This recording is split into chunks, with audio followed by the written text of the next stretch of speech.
Dari HKBP Resort Parulian di pagi hari ini saya menyapa Bapak Ibu serta saudara-saudara sekalian, salam sejahtera bagi kita semua.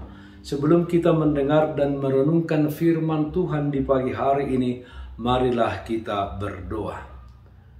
Berfirmanlah ya Tuhan, hati dan pikiran telah kami buka untuk disapa firman-Mu. Amin. Firman Tuhan yang menjadi sumber kekuatan dan sukacita bagi kita dalam melaksanakan aktivitas kita satu hari ini, Jumat 29 April 2022, tertulis dalam 1 Korintus 16 ayat 14, demikian bunyinya. Lakukanlah segala pekerjaanmu di dalam kasih. Semuanya karena kasih.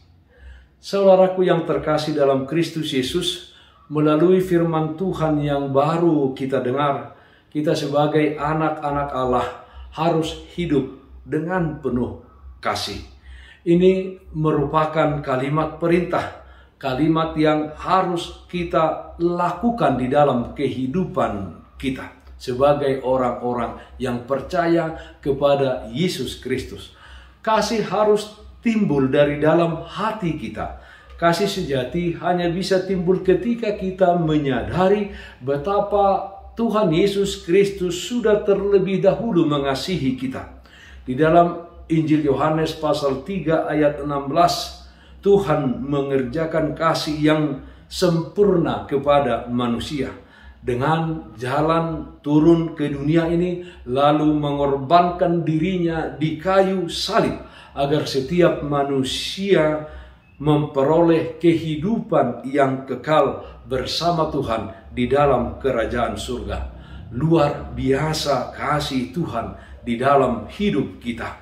Kasih yang diberikan Tuhan kepada kita lewat pengorbanannya di kayu salib adalah kasih agape, yaitu kasih yang tidak bersyarat, kasih yang tidak menuntut balasan, kasih yang penuh dengan pengorbanan.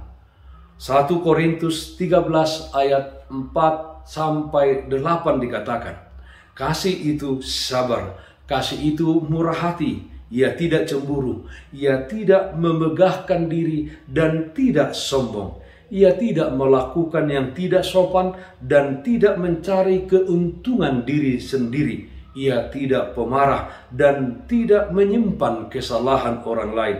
Ia tidak bersuka cita karena ketidakadilan, tetapi ia bersuka cita karena kebenaran. Ia menutupi segala sesuatu, percaya segala sesuatu, mengharapkan segala sesuatu, sabar menanggung segala sesuatu. Kasih tidak berkesudahan, nubuat akan berakhir, bahasa roh akan berhenti, pengetahuan akan lenyap. Kasih itu sebagai orang percaya harusnya menjadi kasih bagi orang lain dan kita hidup saling mengasihi. Saudaraku yang terkasih di dalam Kristus Yesus, di akhir zaman ini kita melihat bahwa kasih kebanyakan orang telah menjadi dingin.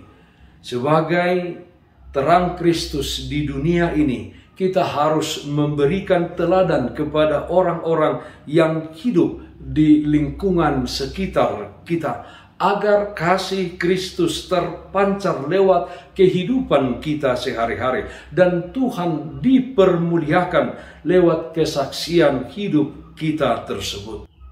Di dalam kitab Wahyu pasal 2 ayat 4, Tuhan memperingatkan jemaat di Efesus dan tentunya kita saat ini diperingatkan karena telah banyak meninggalkan kasih yang semula. Tuhan ingin agar kasih kita kepada Tuhan dan sesama kita manusia terus konsisten, bahkan kian lama kian besar, sehingga hidup kita bisa menjadi berkat bagi sesama. Sehingga kasih kuasa Allah bisa terus mengalir deras. Biarlah kasih Tuhan selalu terpancar melalui hidup kita.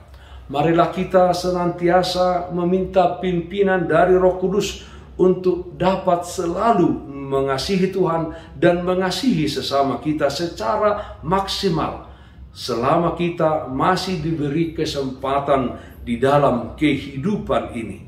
Karena itu, sebagai orang percaya harusnya menjadi kasih bagi orang lain dan hidup saling mengasihi.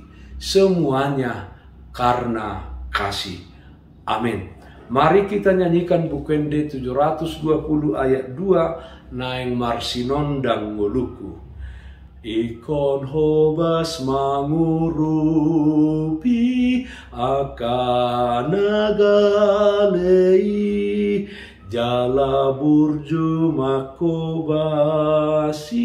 songon tuhatai tiur marsinondang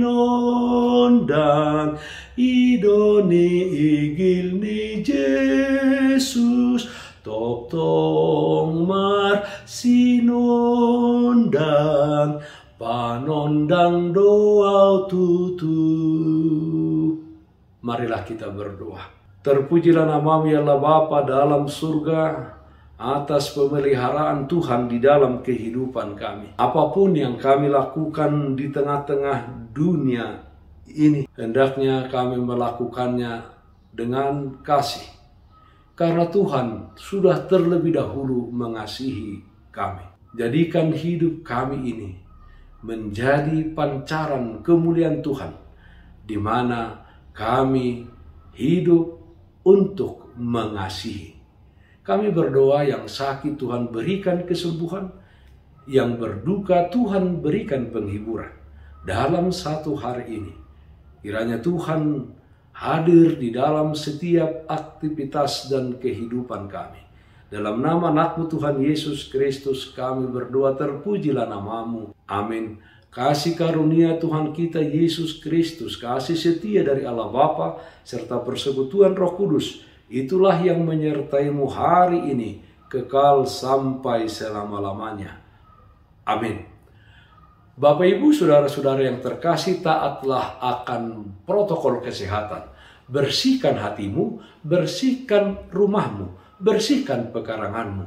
Tetaplah berdoa kepada Tuhan, sumber berkat dan anugerah di dalam kehidupanmu. Salam sehat, tetap semangat. Tuhan Yesus memberkati kita semuanya. Shalom.